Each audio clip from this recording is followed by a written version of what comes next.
Santa Fe. Certains parlent d'une poignée de dollars, nous c'est une poignée d'années, poignée d'amitié, une poignée de souvenirs et d'envie qui nous amène à Santa Fe.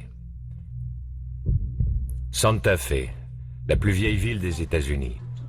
Quelques jours entre les bottes, les cuirs, les artistes peintres, les bijoux indiens vendus par des vrais Indiens, rareté s'il en est.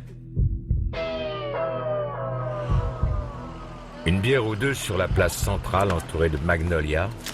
Ah déjà, on peut pas bouger là.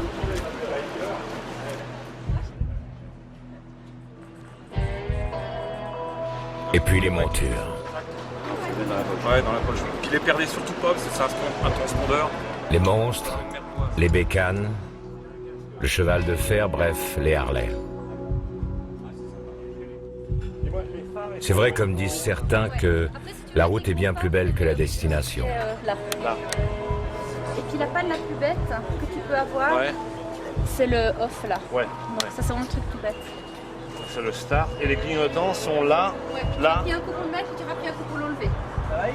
Et ça c'est quoi là? Clignotant. Clignotant là et clignotant là, ouais. Voilà. Et toi qui connais bien la région, c'est quoi? C'est de la flotte là qui arrive. Regarde là.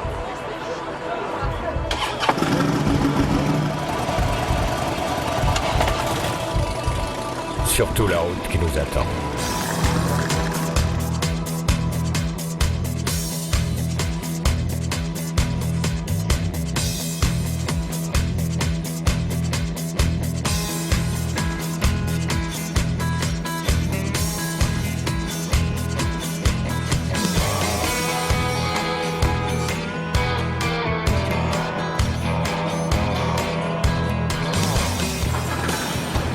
Il va peut-être nous pleuvoir sur la gueule quand même, les gars. Il va se venir dedans. Remplis bien un rabord.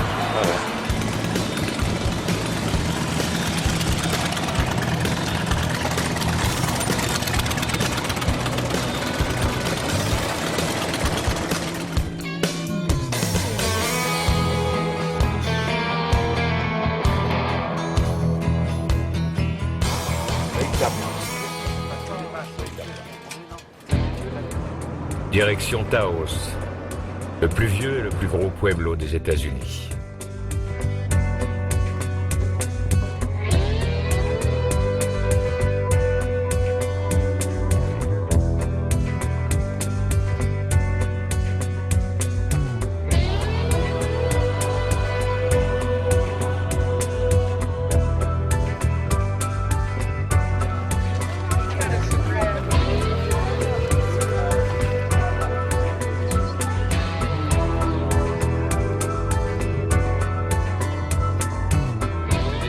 Là, je vais te dire, on va se faire saucer la gueule. Après un premier arrêt à Taos, on reprend la route. Un col à 3000 mètres, un froid à pas mettre un biker dehors, et enfin, le Rio Grande. Avec toute sa légende, les images, les films qui nous reviennent, les musiques, bref, le mythe, ça valait bien un stop sur le pont qui domine le fleuve. Sur le Rio Grande, merveille. Un peu haut quand même, pour dire la vérité. J'ai l'élastique, mais sans moi. Un truc pour attacher les cheveux, mais je suis pas sûr que ça tienne. Ils font du rafting là. On a vu passer. T'en as vu passer? Ouais.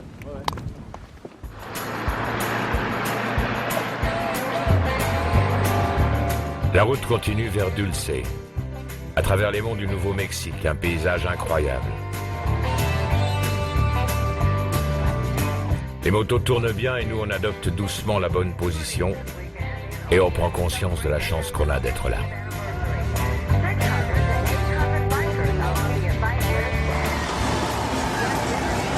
On entre en réserve Apache, réserve Jacarial. Pour la bière, pas terrible, territoire sans alcool, mais pour le rêve et les souvenirs, c'est génial.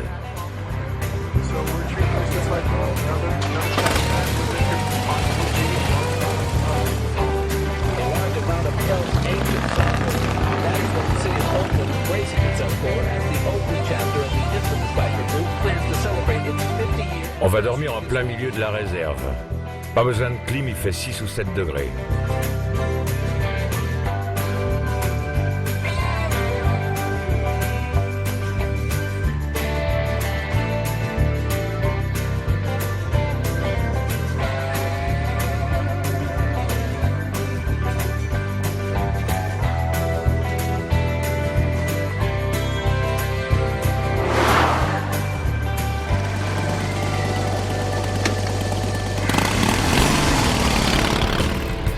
6 heures du mat, on est prêt, on repart. Durango, la ville mythique de l'Ouest sauvage américain. Point de départ des trains et des pistes pour les mines d'argent de Silverstone. On a dormi au General Palmer, hôtel de 1880, bu des margaritas, écouté du country, mangé du bœuf angus. En clair, la conquête de l'Ouest.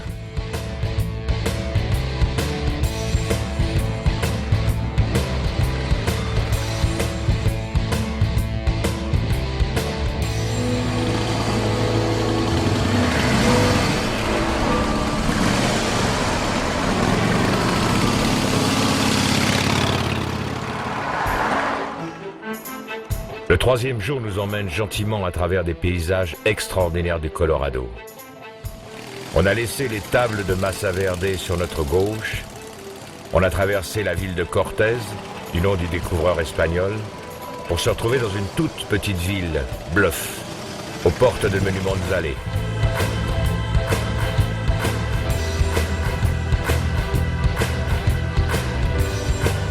Pour ce faire, on a traversé des montagnes à plus de 3000 mètres d'altitude. On a vu les neiges éternelles et un désert plutôt très chaud. Ça a surpris tout le monde d'ailleurs. Je crois que ça a été l'étape de la semaine la plus surprenante et la plus difficile. Parce qu'on est parti d'un endroit où on avait la sensation d'être chez nous, pour se retrouver dans un monde incroyable. Ça va hein? Tout le monde tient le coup, ça va? Surtout buvez beaucoup d'eau. Hein. Il est pas frais le mien? Ouais, c'est top. Dans la glacière. C'est top.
À Bluff, on a dormi dans un hôtel tout en bois, face à la vallée. Un hôtel vraiment au milieu de nulle part. On a quand même réussi à manger une bonne viande grillée accompagnée d'une bière fraîche. On a pris une douche. Faut dire qu'il faisait quand même 42 ou 43 degrés à l'ombre et il était 7 heures du soir.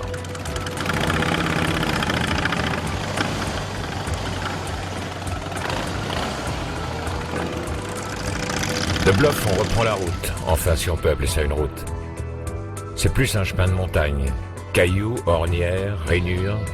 Le tout à 2500 mètres d'altitude. Tout à fait ce qu'il fallait à des Harley de 300 kilos. Mais on y est arrivé et la vue valait largement le stress. Hein? C'est pas table ça? Putain, c'est extraordinaire. On est aux portes de Monument Valley. On est en fait sur la Mesa qui nous permet de contempler la vallée des dieux, qui borde Monument Valley du côté nord. Et puis on est en territoire Navarro. Remarque, là c'est encore plus joli, hein. Il n'y a pas le grillage. Ouais, c'est vrai.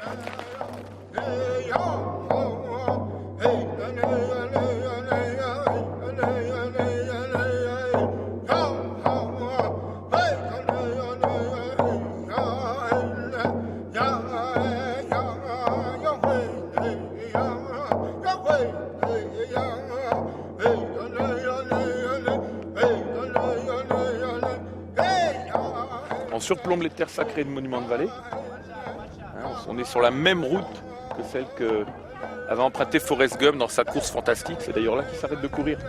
Et au fond, on voit les monuments les plus importants, monuments de vallée. On voit les trois sœurs qui sont au fond sur la gauche. On voit Merrick Butte, du nom du chercheur d'or qui a été tué par les Navarros à l'époque parce qu'il cherchait de l'or sur une terre sacrée. Et dans cette vallée, dans ce creux, a été tourné près de 300 ou 400 films de Stagecoach avec John Wayne jusqu'à Il était une fois dans l'Ouest. Et ici, ça représente vraiment la terre sacrée des Indiens. On est au milieu d'un territoire gouverné par les Navarros et on trouve à l'intérieur de cette vallée à peu près tout ce qui est nécessaire à la vie. Donc il y a de l'eau. Il y avait, il y a quelques années, des antilopes en liberté, ce qu'on appelle les antilopes américaines, qui permettaient d'avoir de la viande. On y élevait des moutons, on y plantait du maïs, des melons également. Et puis ça permettait d'avoir une vie qui fonctionnait. Il reste encore 8 familles qui vivent en dehors de tout, à l'intérieur du monument de vallée, dans les terres sacrées. C'est ces gens-là qu'on va aller voir tout à l'heure.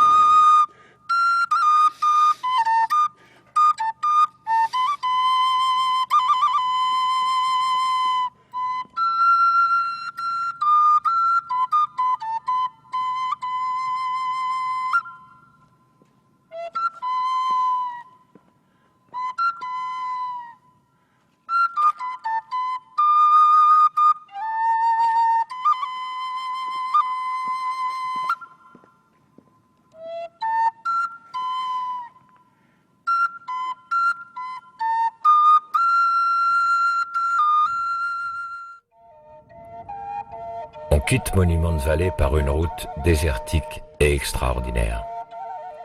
Toujours en réserve Navarro, c'est la plus grande réserve Navarro des États-Unis. En direction de Page est là une sublime halte sur le lac Powell. Le calme, le turquoise de l'eau, ça donne envie de se baigner, de se reposer et surtout ça donne envie d'y revenir.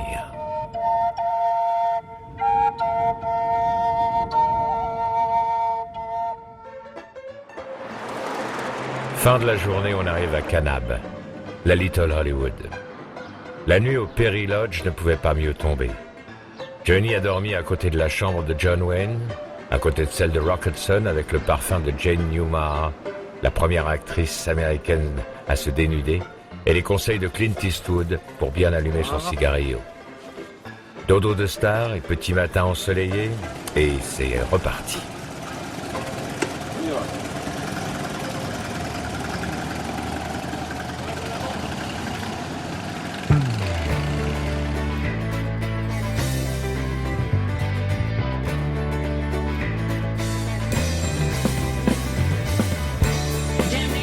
On quitte Kanab pour se diriger vers Bryce Canyon.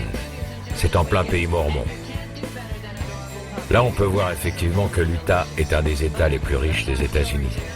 Riche en richesses naturelles, en parcs nationaux, plein de torrents, plein d'animaux sauvages.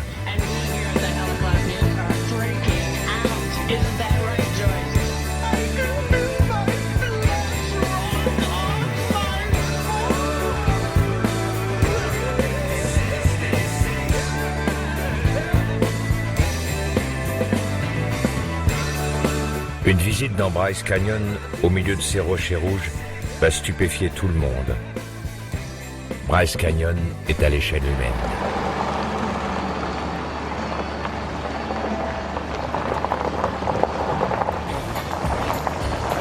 L'après-midi se finit plutôt bien. On va au rodéo. Pas le championnat du monde, c'est sûr, juste une petite fête locale, mais entre les hot dogs, l'odeur des chevaux, le soleil couchant et les speakers fous, au final, ça le fait bien.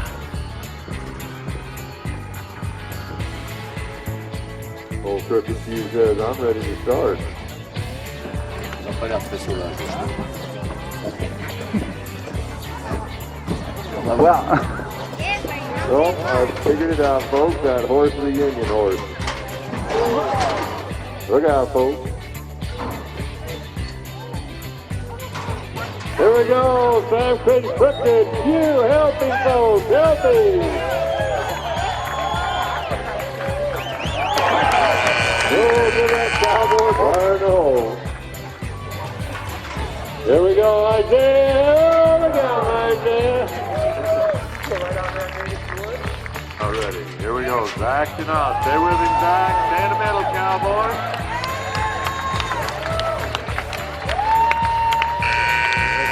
Masters, get up here and play your animals. We've got them in the queue ready for you. You need to come up there and get them playing.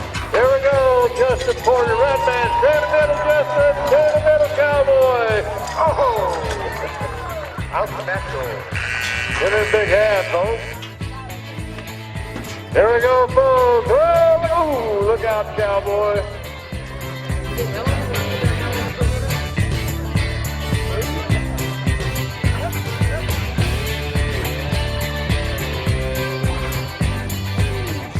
Ce soir, on dort à Tropique, ça nous fera le plus grand bien. Demain, c'est une longue journée.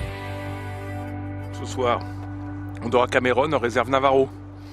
Mais avant, on doit traverser une grande partie du désert, Marble Canyon, tous les contreforts de Page, du lac Powell. Et on a encore un col à passer avant d'arriver dans le désert. Je pense qu'on va avoir chaud. Hein. Ils annoncent 46-47 degrés cet après-midi.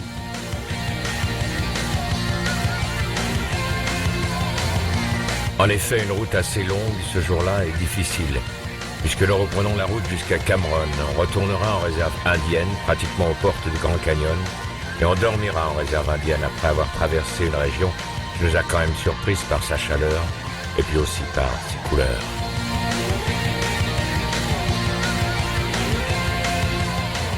Là, il nous reste 110 miles exactement pour aller à la Bien là, destination. parfait. Maison. Cameron. L'hôtel, c'est 110 miles. Et de l'hôtel à là-bas, il y a... Et de l'hôtel à Falstaff, c'est exactement 50 miles. Pour une fois, je suis trop. Ça n'est pas le désert peint, mais ça y ressemble énormément. On a des couches de couleurs complètement différentes. Des palettes de couleurs qui vont du jaune au vert en passant par les bleus, les rouges, qui sont vraiment somptueuses, et puis surtout, ces merveilleux couchers de soleil.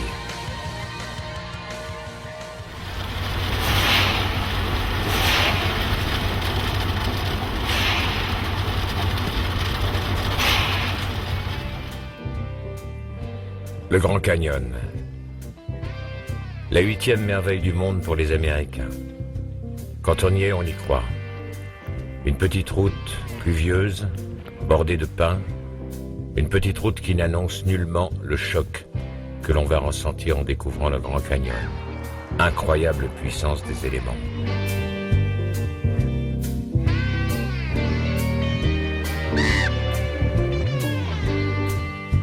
Jenny nous a dit, si je devais mourir, j'aimerais que ce soit là, au Grand Canyon. À moi. You're gonna take that jacket? You wanna leave it with me? Very light. Let me see. 5, 6, 7. It is very light.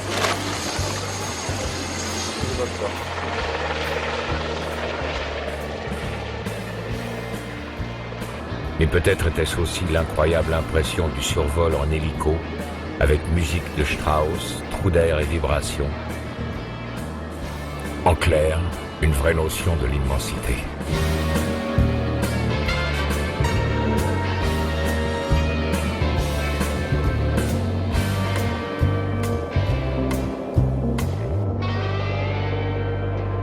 Écoute, Ah oui, ça je veux bien. là c'est mythique, c'est absolument mythique cette route.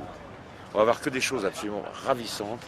Et on va passer certainement sur un bled qui s'appelle Hotman, qui est un vrai, tu sais, le vrai bled complètement abandonné des hommes. Et normalement, il y a seulement un bar où il y a un groupe de rock'n'roll qui joue régulièrement Route 66. Et ça devrait être bien, théoriquement.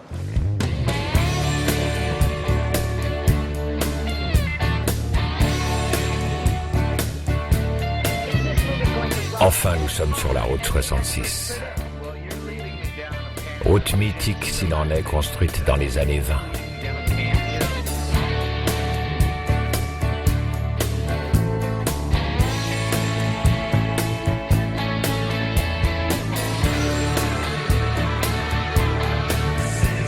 Et puis au fur et à mesure du temps, elle fut abandonnée. Les villages furent abandonnés, ils devinrent des ghost towns comme Hotman. Mais heureusement, certains sont restés. Ils ont essayé d'y maintenir une vie, d'y maintenir un état d'esprit. Ils ont créé une association, l'association de la défense de la route 66. Tout cela a commencé en Arizona. C'est un barbier qui a commencé ça, il s'appelait Angel. Et il habitait une ville qui s'appelle Seligman.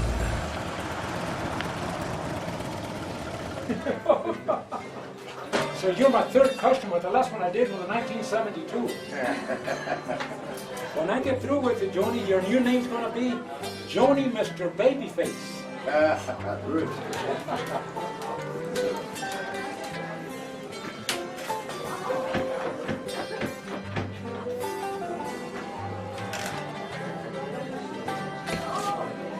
I started my career in Pasadena, California. Oh, it is. July the 7th, 1947, at Barber College. There.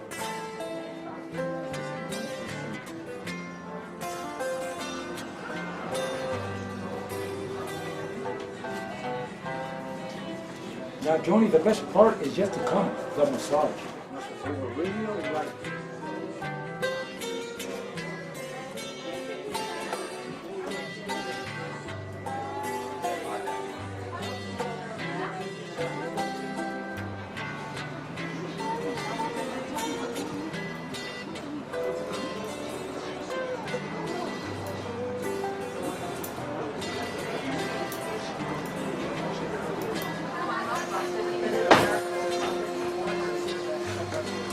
Thank you, my friend. Thank you, my friend. Hey, Hey. you don't know it, but it's right there.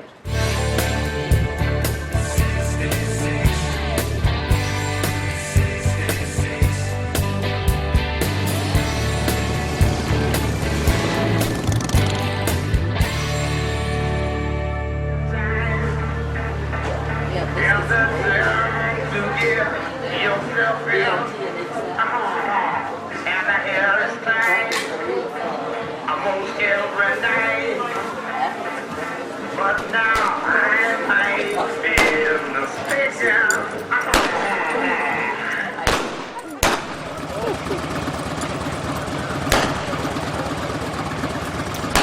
Tout à l'heure, les gars.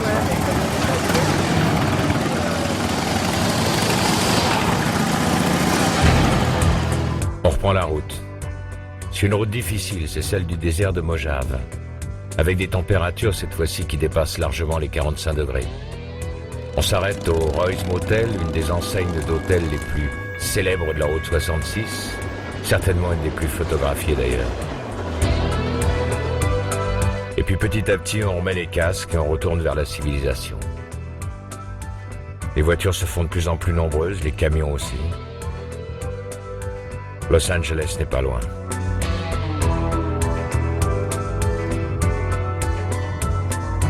Village très sympathique. On a vu beaucoup de choses. Très belle nature, des très beaux paysages, une très bonne ambiance sur le voyage. On a bien rigolé. C'était vraiment super. C'est un voyage qu'il faut absolument faire de toute façon. Et on l'a fait dans les meilleures conditions du monde et avec des amis et avec des gens merveilleux comme guides et voilà. Et surtout avec l'idole. Moi, il y a toujours un endroit qui m'émeut, c'est pas la première fois que j'y viens, mais qui m'émeut le plus à chaque fois, c'est le Grand Canyon. Et là, cette année, de l'avoir fait en hélicoptère, ça m'a vraiment impressionné. On a commencé par la 66, on finit par la 66.